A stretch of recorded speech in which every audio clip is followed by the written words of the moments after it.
want to say that MONUSCO deployed here under a very different mandate.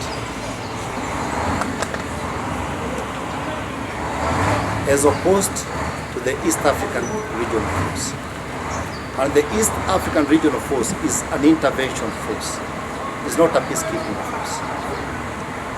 However, MONUSCO have introduced another clause of having the FIBs. And from the East African Regional Force, we are deploying with more capacity and capabilities,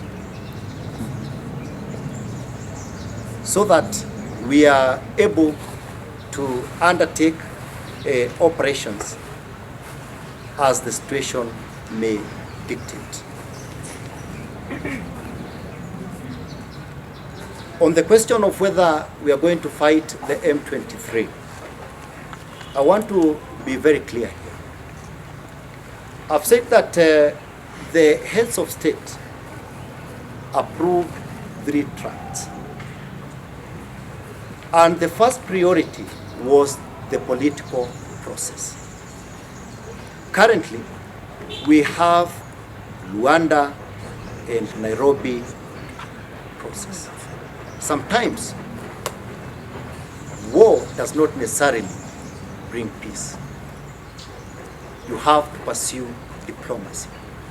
The second on that track, and is very critical for you to note, is the issue of disarmament and demobilization, not only targeting M23, because we seem our focus to be on M23.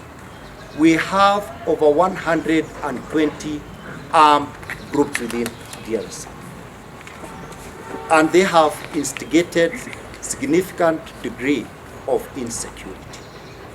If these 2 tracks fails, then we will automatically transit to the 3rd track, that is military action.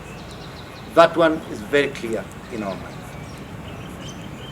But this has to be sequenced, political, the DDR. And those who fails or refuses to voluntarily disarm, then we'll go for them. We have no doubt about that in our mind. You have asked when the operation is going to start. I think today marks a very significant day, because we had to ensure that we comply with certain legal requirements. We started with the signing of the Status of Force Agreement, that DRC, being a sovereign state, must commit itself that they have allowed that the regional force can be. Secondly, and very critical, was the signing of rules of engagement that bounds how troops will conduct the operation in strict compliance with the law of armed conflict, Geneva Convention, and law of this country.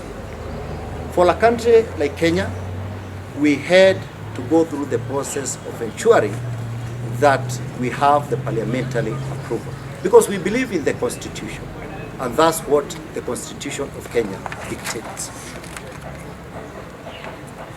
And therefore, with the standing up of the force headquarters, we made it clear that operationally we have started. And I think it is evident that the flags are there, the force commander is there, the deputy force commander is here, and other staffing officers are here, including the advance party, that is the team that is supposed to run the force headquarters. Equally, it is important to note that Burundi has already deployed a battalion, and they are currently undertaking operations down Uvira.